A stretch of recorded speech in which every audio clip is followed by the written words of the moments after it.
विद्यार्थी मित्रों मजामां पाल्टी लहर में नवा चेप्टर साथे आपणे भेगा थया छीए साहेब।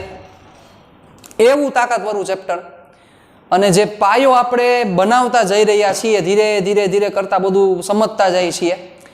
एमांनो वधारानो एक त्रीजो पायो अने चेप्टर नंबर 6 એટલે ચોથો પાયો, એટલે હવે પછી ફિઝિક્સની ઇમારત ચાલુ થશે, બરોબર। તો એવું ચેપ્ટર નંબર 5 ગતિના નિયમો, chapter number 5 laws of motion.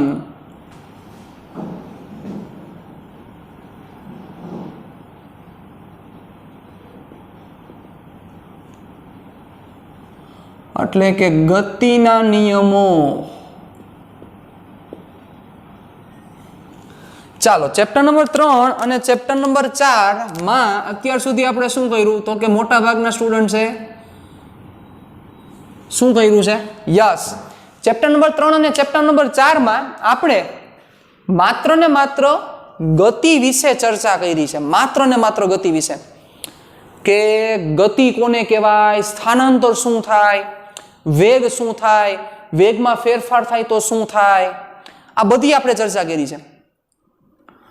અને એમાં આપણે માત્ર ને માત્ર ગતિને સમજવાનો પ્રયત્ન કર્યો છે કે જેને આપણે કાઇનેમેટિક્સ નામ આપેલું હતું જ્યારે આપણે ત્રીજા ચેપ્ટરની શરૂઆત કરી હતી ત્યારે, કે જેમાં ગતિ વિશે માત્ર ને માત્ર ગતિ વિશે ચર્ચા કરવામાં આવે પણ ગતિ ઉદ્ભવવાના કારણો વિશે ડિસ્કશન કરવામાં આવતી નથી। તો યસ, તમે જેનો બેસબરીથી ઇંતજાર કરી રહ્યા હતા, કેટલાક કરી રહ્યા હતા, કેટલાકને કઈ ખબર નથી પડતી, એને આપણે છોડી દઈએ, પણ મોટા ભાગના સ્ટુડન્ટ્સ કે જે બેસબરીથી ઇંતજાર કરી રહ્યા હતા, એવું આ chapter that is lose of motion, કે જેમાં ન્યૂટન સાહેબ, ગેલેલિયો સાહેબ, એરિસ્ટોટલ સાહેબે જે પોતાના વિચારો રજૂ કર્યા છે અને જે ગતિને સમજવાનો પ્રયત્ન કર્યો છે એ બધી ડિસ્કશન આપણામાં કરવી છે।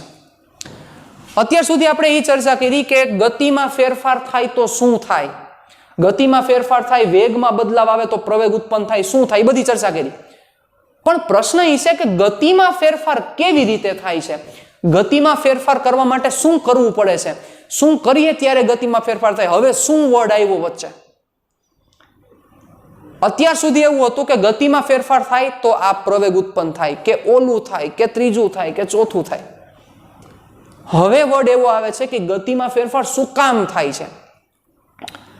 તમે બધી વસ્તુ માર્ક કરેલી છે કે જ્યારે આપણે મોર્નિંગમાં જ વિચારીએ કે સવારે ઉઠીને આપણે જ્યારે ઢાળિયાવાળું આપણું મકાન છે અને આપણી ગાડી અંદર આપણે પાર્ક કરેલી હોય અંદર, અને ત્યાંથી આપણે ગાડી બહાર કાઢીએ તો ઢાળિયા ઉપર ગાડી આમ નીચે ઉતરતી હોય ત્યારે એ ગતિને અવરોધવા માટે તમે શું કરો છો તો કે બ્રેક એપ્લાય કરો છો, અને એ બ્રેકને લીધે પ્રતિપ્રવેગ ઉત્પન્ન થાય છે, પ્રતિપ્રવેગ ઉત્પન્ન થાય છે, ગતિ અવરોધાય છે, એટલે આપણી ગાડીને ઊભી રહે। બાકી શું થાય, પાછળ કોઈક આવતું ઠોકાઈ જાય, સીધી હાલી જાય ગાડી, રડે। શું કામ થાય છે આવો પ્રશ્ન હવે કરવાનો છે। કોઈ વસ્તુ સ્થિર છે તો એ સ્થિર વસ્તુને ગતિમાં લઈ આવવા માટે તમારે શું કરવું પડે છે તો કે તમારે કંઈક એના ઉપર પ્રોસેસ કરવી પડે છે, મતલબ તમારે એને બળ આપવું પડે છે। આ બળ કઈ બલાનું નામ છે? What's the definition of the force? શું ડેફિનેશન શું છે સાહેબ, કોને બળ કહેવાય છે? એ આપણો બહુ મહત્વનો પ્રશ્ન છે। What is the meaning of force? ફોર્સનો મિનિંગ શું છે? ખૂબ જ અગત્યનો પ્રશ્ન છે આપણા માટે।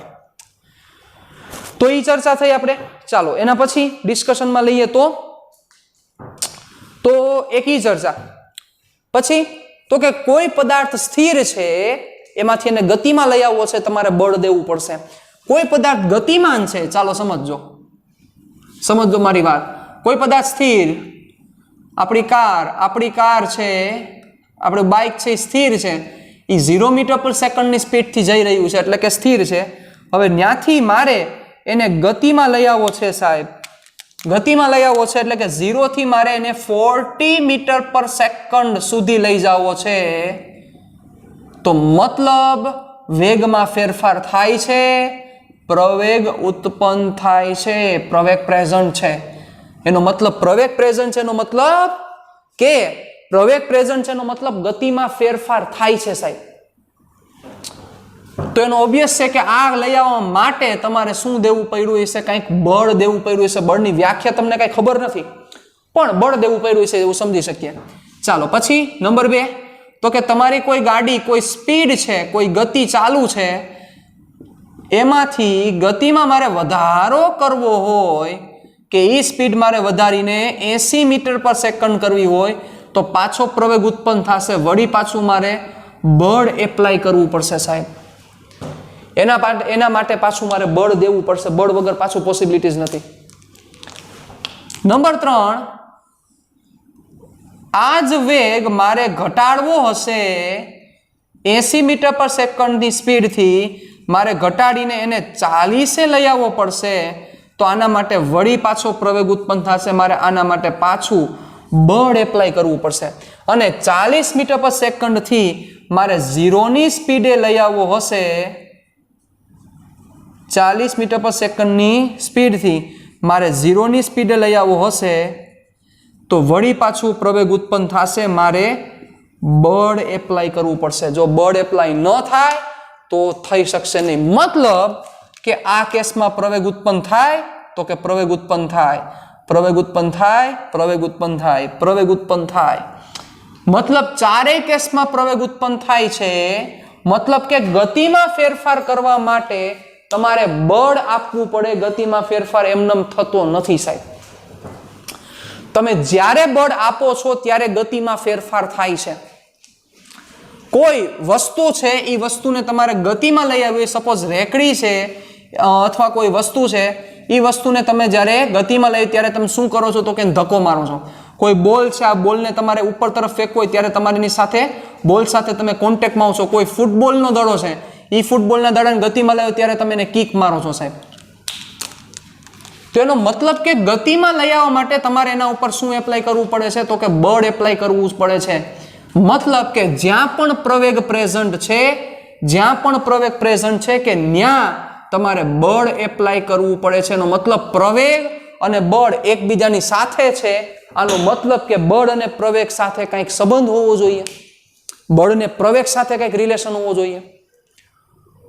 પણ સમજવા જેવી વાત એ છે કે આ કેસમાં જો તમે જોવો તો આ કેસમાં વસ્તુ ઉપર જે બળ લાગે છે એમાં સંપર્કમાં છે સાહેબ. સંપર્કમાં છે એટલે કોણ? તો કે જે બળ લગાડનારો છે અને જેના પર બળ લાગે છે એની સાથે સંપર્કમાં છે, એની સાથે કોન્ટેક્ટમાં છે. વિચારો, એની સાથે કેમાં છે તો કે કોન્ટેક્ટમાં છે.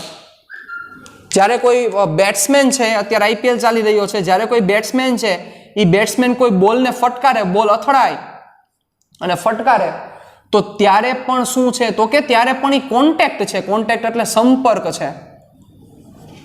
મતલબ જે બળ લગાડે છે ને જેના પર બળ લાગે છે એ એકબીજા સાથે કોન્ટેક્ટમાં આવે છે ત્યારે બળ લાગે છે. તો આવા ફોર્સને સાહેબ, આવા ફોર્સને કેવો ફોર્સ કહેવાય તો કે આવા ફોર્સને કોન્ટેક્ટ ફોર્સ કહે છે. એટલે કે આવા બળોને સંપર્ક બળ કહે છે.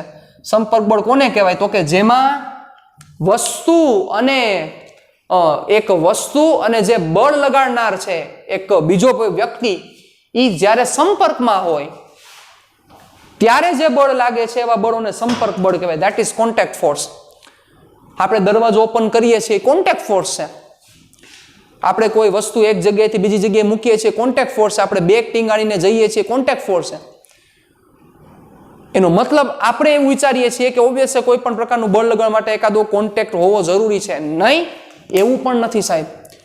જેમ કે હું તમને એમ કહું, વિચારજો કે આ જમીન, આ ઉપરથી કોઈ એક પદાર્થને એમને મૂકી દેવામાં આવે તો ગ્રેવિટી નીચે બાજુ ખેંચે છે, નીચે બાજુ ખેંચે છે, એ ખેંચાઈને અહીંયા આવે છે, એને પ્રવેગ ઉત્પન્ન થાય છે. તો વિચારો આમાં શું કામ આવું થાય છે? ચાલો, આ પૃથ્વી અને આ પૃથ્વી, તમને ખબર છે કે જે પૃથ્વી છે એ પદાર્થને ખેંચે છે, પણ અહીંયા પૃથ્વી અને પદાર્થ વચ્ચે એક પણ પ્રકારનો કોન્ટેક્ટ નથી, એક પણ પ્રકારનો કોન્ટેક્ટ નથી. તેમ છતાં બળ તો લાગે જ છે. આવા બળને કેવું બળ કહેવાય તો કે ક્ષેત્ર બળ કહેવાય. કેવું બળ કહેવાય? ક્ષેત્ર બળ. જેમ કે પૃથ્વી અને વસ્તુ વચ્ચે કોઈ પણ પ્રકારનો સંપર્ક નથી, પણ પૃથ્વીના ક્ષેત્રમાં પૃથ્વીના ફિલ્ડમાં આ વસ્તુ આવેલી છે એટલે એ વસ્તુ પૃથ્વી તરફ ખેંચાય છે. તો આવા બળને ક્ષેત્રબળ કહેવાય. કયું ક્ષેત્ર? તો કે પૃથ્વી પોતાનું ગુરુત્વાકર્ષી ક્ષેત્ર ઉત્પન્ન કરે છે. ચેપ્ટર નંબર 8 માં આપણે ચર્ચા કરશું. અને એ ગુરુત્વાકર્ષી ક્ષેત્રમાં પદાર્થ આવે તો એ પદાર્થ ઉપર પૃથ્વી બળ લગાડે. સિમ્પલ. સૂર્યના ગુરુત્વાકર્ષી બળમાં આપણે છીએ, આપણા ગુરુત્વાકર્ષી બળમાં મૂન છે, આપણા ગુરુત્વાકર્ષી બળમાં સૂર્ય પણ છે, એમ કહી શકાય, કોઈ ખોટી મેટર નથી. પછી તો કે તમે કોઈ એક ચુંબક, એ ચુંબક અને લોખંડની ખીલી, તો કે એ બંને એકબીજાને આકર્ષે છે. વિચારો તો આ બે વચ્ચે કાંઈ પણ પ્રકારનો સંપર્ક નથી, તેમ છતાં એકબીજા વચ્ચે બળ લાગે છે. તો આવા બળને કોન્ટેક્ટ ફોર્સ કહેવાય. સોરી, આવા બળને ફિલ્ડ ફોર્સ કહેવાય. કેવો ફોર્સ કહેવાય? ફિલ્ડ ફોર્સ, એટલે ક્ષેત્ર બળ કહેવાય. એવી જ રીતે તમે વિદ્યુત ક્ષેત્રમાં પણ ચર્ચા કરશો કે જે બે ધન વિદ્યુત ભાર હોય એ બે એકબીજા ઉપર અપાકર્ષી બળ લાગે. ધન અને ઋણ વિદ્યુત ભાર હોય તો એકબીજાને આકર્ષે. સમાન પ્રકારના વિદ્યુત ભારો અપાકર્ષી બળ લગાડે, વિરુદ્ધ પ્રકારના વિદ્યુત ભારો આકર્ષી બળ લગાડે. તો ઈ છે, yes, that is field force. તો ટોટલ બે પ્રકારના ફોર્સ છે, કોન્ટેક્ટ ફોર્સ છે અને ફિલ્ડ ફોર્સ છે. કોન્ટેક્ટ ફોર્સ એટલે સંપર્ક, કે પદાર્થ સાથે જે બળ લગાડનાર છે એ કોન્ટેક્ટમાં છે. જે કોઈ પણ બળ લગાડે છે કે જેના લીધે એની ગતિમાં ફેરફાર થાય છે, એ કોન્ટેક્ટમાં છે. અને પદાર્થ સાથે કોન્ટેક્ટમાં ન હોય તેમ છતાં બળ લાગે, એવા બળને કેવું બળ કહેવાય? તો કે ક્ષેત્ર બળ કહેવાય. ગુરુત્વાકર્ષી બળ, વિદ્યુત બળ અને ચુંબકીય બળ એ ક્ષેત્ર બળો છે કે કોન્ટેક્ટમાં ન હોવા છતાં પણ બળ લાગે છે. તો અત્યાર સુધીની ચર્ચા આપણે કરી, આ ચર્ચામાં શું ભણ્યા આપણે? ચાલો કયો જોઈએ મને. તો આ ચર્ચામાં આપણે એવી ડિસ્કશન કરી કે ફોર્સ છે, ફોર્સ, એ ફોર્સ એક એવું પરિબળ છે, એક એવું માધ્યમ છે કે જે પદાર્થની ગતિમાં ફેરફાર કરે. મતલબ કે તમારે સ્પીડ અપ કરવી છે, ફોર્સની રિક્વાયરમેન્ટ છે. સ્પીડ ડાઉન કરવી છે, ફોર્સની રિક્વાયરમેન્ટ છે. ઝીરો સ્થિતિમાંથી એને ગતિમાં લઈ આવવો છે, ફોર્સની રિક્વાયરમેન્ટ છે. ત્યાંથી ઝીરો કરવો છે, ફોર્સની રિક્વાયરમેન્ટ છે. મતલબ કે ફોર્સ એક એવું પરિબળ છે કે જે શું કરે છે? તો કે જે ગતિ નો ફેરફાર કરી શકે છે. તો અહીંથી જ બધા સાયન્ટિસ્ટ લોકોને પ્રશ્ન જાગ્યો, સાહેબ ખૂબ જ જૂની બ્રાન્ચ છે આ, સૌથી જૂની બ્રાન્ચ ફિઝિક્સની જો ચર્ચા કરવામાં આવે તો એ મેગ્નેટિઝમ છે, ચુંબકત્વ, કે જે સૌથી જૂની બ્રાન્ચ છે. એના પછી કોઈ કન્સિડર કરવામાં આવે તો ડાયનેમિક્સ, કે જે યંત્રશાસ્ત્ર જેની આપણે ચર્ચા કરીએ છીએ, એ એના પછીની બીજી જૂની બ્રાન્ચ છે. તો ઈસવીસન પૂર્વેની સાલમાં તમે ચર્ચા કરો, ઈસવીસન પૂર્વે એરિસ્ટોટલ નામના સાયન્ટિસ્ટ થયા અને એ સાયન્ટિસ્ટે કેટલાક બળના નિયમો આપ્યા, કેટલીક ગતિ વિશેને ચર્ચા કરી અને ડિસ્કશન કરી એટ અ ટાઈમ, એ સમયે, ઈસવીસન પૂર્વેની વાત છે. અત્યારે 2020 ચાલે છે, એટલે 2000 વર્ષો પહેલાની વાત છે. ઈસવીસન પૂર્વે કદાચ 8મી સદી છે, I am not sure about that. ઈસવીસન પૂર્વે 300 રેડી ઈસવીસન પૂર્વે 384 વર્ષ. ઈસવીસન પૂર્વે તમે સમજી લો ને, 2400 વર્ષ પહેલાની એકથી વાત છે. ત્યારે એરિસ્ટોટલ નામના સાયન્ટિસ્ટે થોડાક નિયમો આપ્યા, એને ગતિ જોઈને ગતિ ઉપર એની ચર્ચા કરી કે જેને એરિસ્ટોટલના નિયમ કહેવાના. હવે પ્રશ્ન બધાના મગજમાં ઈ જાગ્યો, સાંભળજો મારી વાત બરોબર રીતે. પ્રશ્ન ઈ જાગ્યો કે સાહેબ એ તો સમજી શકાય એવી વાત છે કે ગતિમાં ફેરફાર કરવો હોય તો બળ જરૂરિયાત છે, કે ગતિ તમારે ચેન્જ કરવી હશે તો બળની રિક્વાયરમેન્ટ છે. પણ પ્રશ્ન ઈ છે, અગત્યનો પ્રશ્ન ઈ છે કે શું નિયમિત ગતિ ચાલુ રાખવા માટે બળની રિક્વાયરમેન્ટ છે? નિયમિત ગતિ ચાલુ રાખવા માટે શું બળની રિક્વાયરમેન્ટ છે? આવો પ્રશ્ન બધાના મગજમાં જાગ્યો. તમે વિચારો, તમે મગજ હાંકો, તમે વિચારીને કહો. ચાલો, નિયમિત ગતિ જાળવી રાખવા માટે શું બળની રિક્વાયરમેન્ટ છે? જવાબ કા હા કા ના.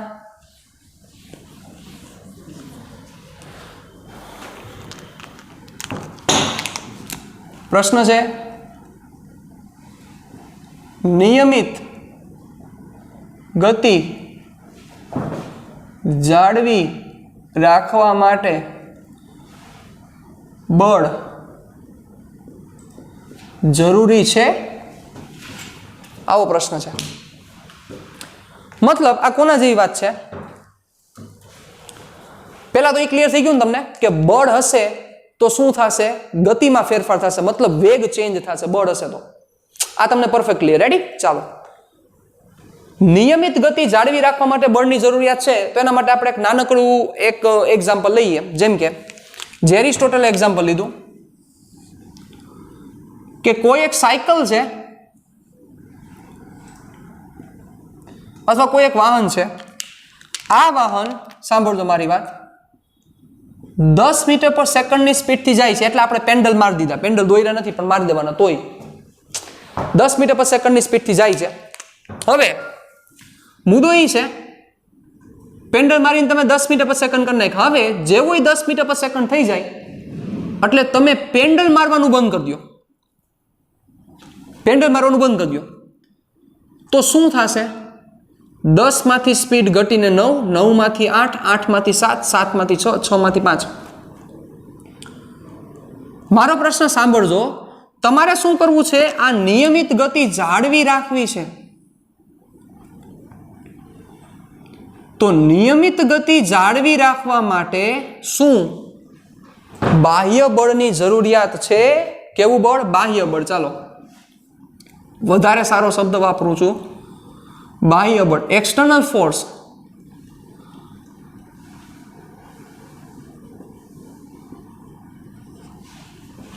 જરૂરિયાત છે. મતલબ 10 ની સ્પીડ તમારે 10 જ રાખવાની છે તો શું બળ દેવું પડશે? મતલબ કે જો આ પદાર્થ ઉપર બળ લાગે તો જ એ 10 ની સ્પીડ મેન્ટેન કરે કે બળ ન લાગે તોય 10 ની સ્પીડ મેન્ટેન કરી શકે? આવો પ્રશ્ન છે. તો આ પ્રશ્ન એરિસ્ટોટલે જોયું. એરિસ્ટોટલે શું જોયું કે જો પેન્ડલ મારવાનું બંધ કરી દઈએ છીએ તો 10 માંથી 9, 9 માંથી 8, 8 માંથી 7, 7 માંથી 6 એમ કરતા કરતા કરતા કરતા કરતા છેલ્લે સ્થિર થઈ જાય છે. તો એરિસ્ટોટલે એવી આર્ગ્યુમેન્ટ આપી, એરિસ્ટોટલે એવું કીધું કે નિયમિત ગતિ જાળવી રાખવા માટે, મતલબ કે તમારે 10 મીટર પર સેકન્ડ છે એ જાળવી રાખવું છે તો એના માટે તમારે પેન્ડલ મારવા જ પડશે. એનો મતલબ બળ જરૂરી છે, કે જેને એરિસ્ટોટલનો નિયમ કહેવાનો કે નિયમિત ગતિ જાળવી રાખવા માટે બાહ્ય બળ આપવું પડે. આવો પ્રશ્ન છે. મતલબ કે નિયમિત ગતિ જાળવી રાખવા માટે કોઈ પદાર્થ ઉપર બળ લાગતું હોય, પદાર્થ ઉપર જો બળ ન લાગે તો નિયમિત ગતિ જાળવી ન રાખે, પદાર્થ ઉપર બળ લાગે તો જ નિયમિત ગતિ જાળવી રાખે. આવું એરિસ્ટોટલે ઈસવીસન પૂર્વે કીધું. સમય હાલતો આવ્યો પહોંચતા 1564 ની સાલ આવી. સાહેબ મારે ગેલેલિયોની ચર્ચા કરવી છે પણ સમય મારી પાસે જાજો નથી. 1564 ની સાલમાં ગેલેલિયો નામના સાયન્ટિસ્ટનો જન્મ થયો અને એવા તાકાતવાળા સાયન્ટિસ્ટ, એની ઉંમર વધતા એને બધા વિચારો કર્યા અને સૌથી પહેલો એનો એક્સપેરિમેન્ટ એનો હતો tower of Pisa. Tower of Pisa, ઇટલીમાં ટાવર ઓફ પિસા ઉપરથી એને 3 વસ્તુને મૂકી અને એને નીચે પહોંચવા માટે કેટલો સમય લાગે છે એ સમયની ચર્ચા કરી. ત્યાંથી એને જી વિશે ચર્ચા કરી. એને એક વસ્તુ બહુ મોટી વસ્તુ મૂકી, એક મીડિયમ મૂકી, એને ખાવું નાનકડું તણકલું જેવું મૂક્યું.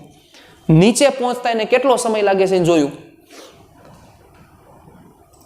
તો ઓબ્વિયસ છે. હાલો હવે અહીંથી થોડુંક હું ટ્રેક સાઈડ લઈને મારે એક ચર્ચા કરવી છે. ચાલો જો ધ્યાન આપજો. 3 વસ્તુ, આ મોટી, આ મીડિયમ સાઇઝની અને હાવ નાની. તો 3 વસ્તુ એને પડતી મૂકી ઇક્વલ હાઈટ ઉપરથી.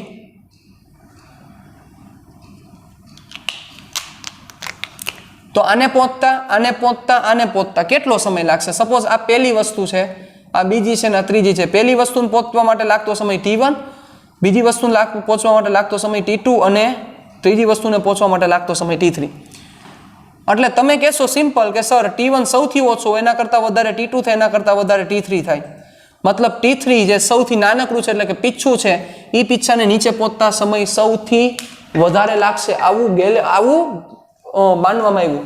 પણ ગેલેલિયોએ શું કીધું સાહેબ કે તમે જ્યારે કોઈ નિયમની ચર્ચા કરો છો, તમે જ્યારે કોઈ પ્રોપર વર્કિંગની ચર્ચા કરો છો ત્યારે તમારે અવરોધક બળો જે છે એ અવરોધક બળોને તમારે અવગણવા પડે. કારણ કે અવરોધક બળ અવગણો તો જ તમને ખબર પડે ને સાચી કે શું છે.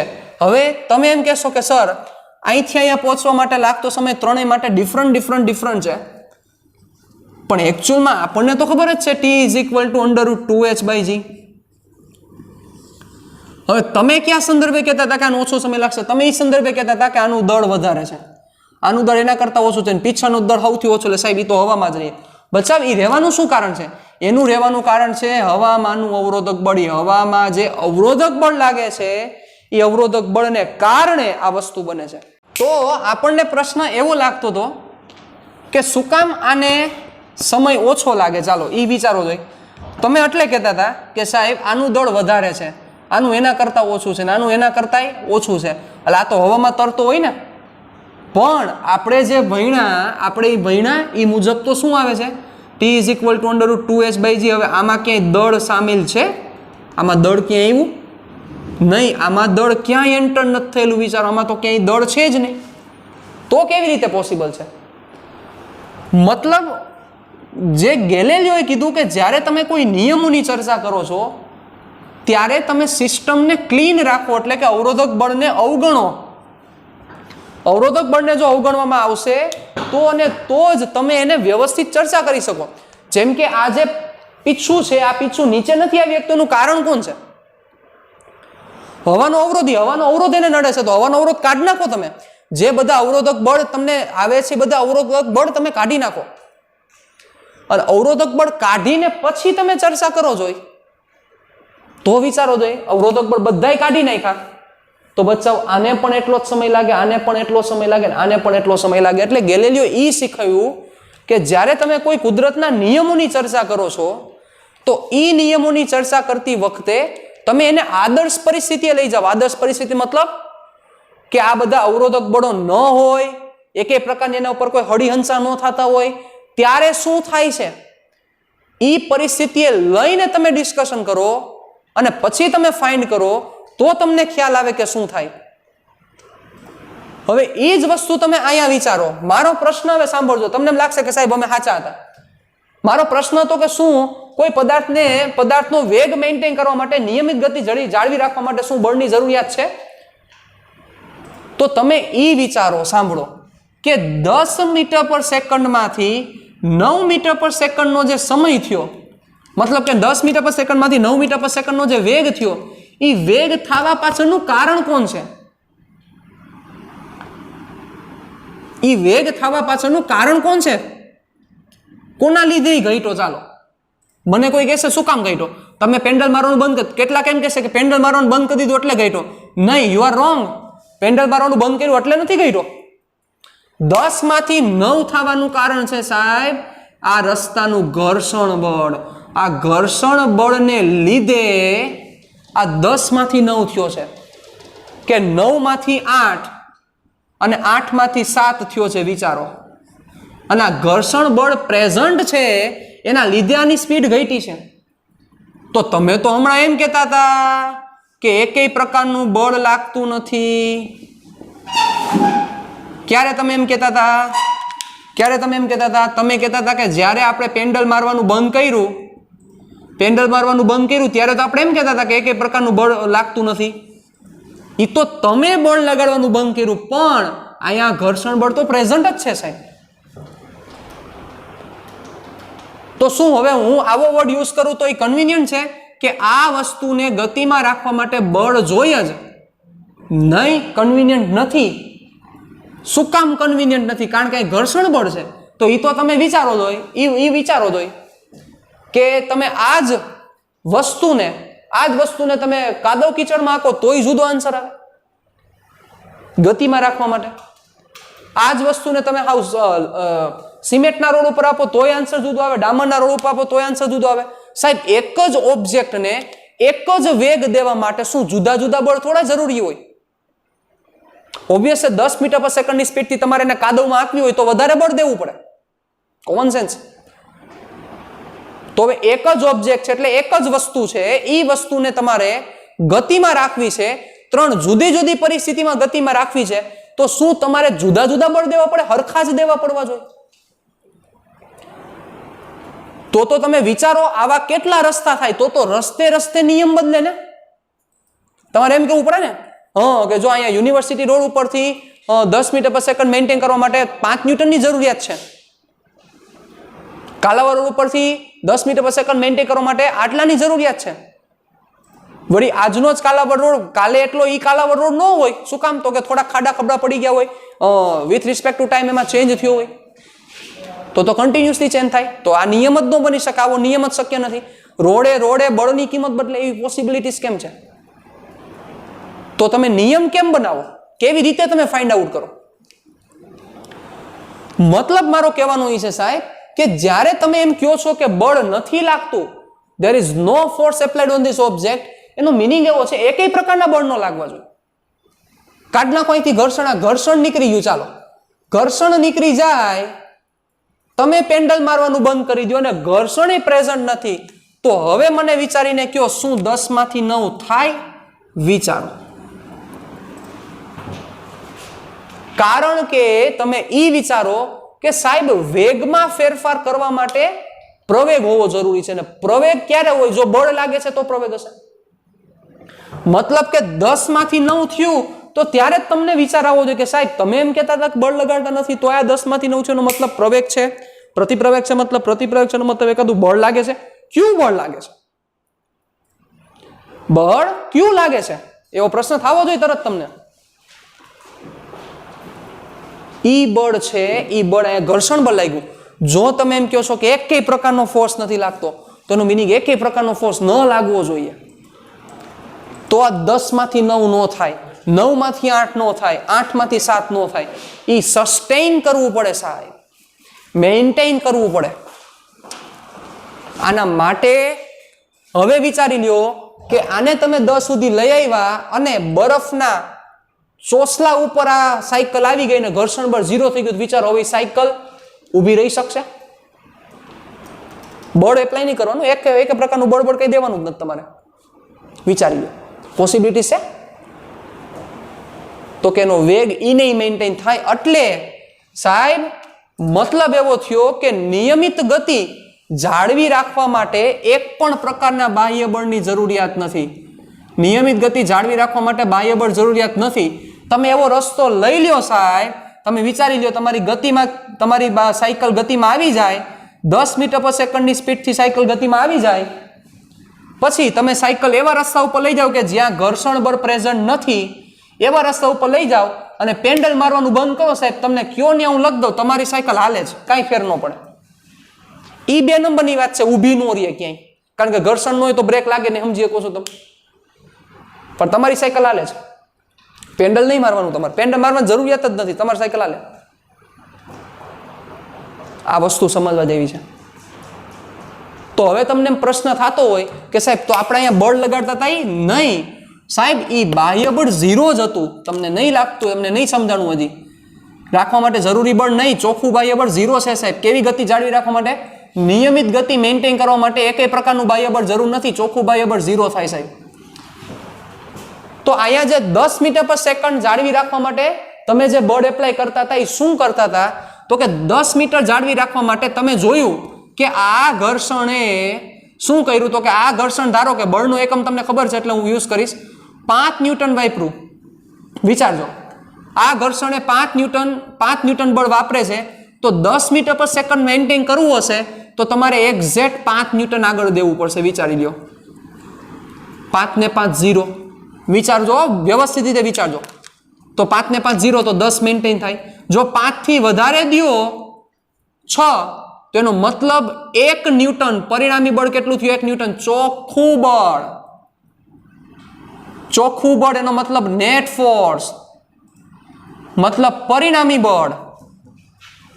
ચોખ્ખું બળ, નેટ ફોર્સ, પરિણામી બળ, રિઝલ્ટન્ટ ફોર્સ, આ બધા વર્ડ યુઝ થશે. તો વિચારો કે આ 5 ન્યૂટન આ બાજુ લાગતું હતું, તમે સામે 5 જ આપો તો એ ઘર્ષણને બેલેન્સ કરી દે તો સ્પીડમાં કાંઈ ચેન્જ નહીં થાય. વિચારો, મતલબ કે 5 ને 5 નેટ ઝીરો. નેટ ઝીરોનો મતલબ કે આ પદાર્થ ઉપર વેગ અચળ છે, સોરી, આ પદાર્થનો વેગ અચળ રહેશે જ્યારે એના ઉપર લાગતું નેટ ફોર્સ ઝીરો થશે. મતલબ પદાર્થ ઉપર લાગતું નેટ ફોર્સ ઝીરો છે, વેગ અચળ રહેશે. થોડુંક વધી ગયું, ચાલો 5 ની જગ્યાએ 6 ન્યૂટન થઈ ગયું, તો તરત જ આની સ્પીડ 10 ની જગ્યાએ ધીરે ધીરે ધીરે કરતા વધશે. અને 6 ની જગ્યાએ જો ખાલી 4 ન્યૂટન થાય તો નેટ એક ફોર્સ આ બાજુ આવશે એટલે ધીરે ધીરે કરતા આની સ્પીડ ઘટશે. મતલબ કે પદાર્થની ગતિમાં ફેરફાર કરવા માટે બળ જરૂરી છે, જરૂરી છે, જરૂરી છે. કેવું બળ? શબ્દ હવે હું એડ કરી દઈશ, ચોખ્ખું બળ. એને હું વધારે સારા શબ્દોમાં લખીશ નેટ ફોર્સ. ઇંગ્લિશ વર્ડ જ આપણે યુઝ કરશું મોટા ભાગે. કે પદાર્થની ગતિમાં ચેન્જ કરવા માટે નેટ ફોર્સ હોવું જ જોઈએ, ચોખ્ખું બળ હોવું જોઈએ. ચોખ્ખું બળ મતલબ નેટ. નેટનો મતલબ શું થાય? તો કે મેં તમને 500 રૂપિયા આપ્યા, એમાંથી તમે 200 રૂપિયા મને પાછા આપી દીધા. નેટ મેં કેટલા આપ્યા? તો કે 300. ઈ નેટ 60 થાય ને, 60 થઈને એટલે વ્યવહારે જે બધા બેલેન્સિંગ થઈને જે પરિણામ આવે ઈ. તો જો ઈ પરિણામી બળ 0 હશે તો પદાર્થના વેગમાં કાંઈ ફેરફાર નહીં થાય. જો પરિણામી બળ કાંઈક આવશે તો બળ આવે તો ફેરફાર થાય જ. આ વસ્તુ સમજવાની છે. ક્લિયર? અહીંયા સુધી પરફેક્ટ મગજમાં? ડન? રેડી? તો આ વસ્તુ એક સમજવાની. મતલબ કે પદાર્થની ગતિ જાળવી રાખવા માટે તમારે બાહ્ય બળ જોઈને જોઈ. તો આની મિસ્ટેક ક્યાં થઈ? કોની? એટલે એરિસ્ટોટલ સાહેબની. એરિસ્ટોટલ સાહેબની મિસ્ટેક એ જગ્યાએ થઈ કે એને પોતાની સામે જે દેખાણું એને નિયમ માની લીધો. એને પોતાની સામે જે દેખાણું એને નિયમ માની લીધો. વધારે ડિટેલમાં આપણે જે એરિસ્ટોટલ સાહેબની મિસ્ટેક છે એ નેક્સ્ટ લેક્ચરમાં કરશું. રેડી? મળીએ પાછા નેક્સ્ટ સેશનમાં. બહુ મસ્ત ડિટેલમાં ડિસ્કશન કરવી છે નેક્સ્ટ લેક્ચરમાં. टाटा बाय बाय, सिया, फिर मिलेंगे चलते चलते.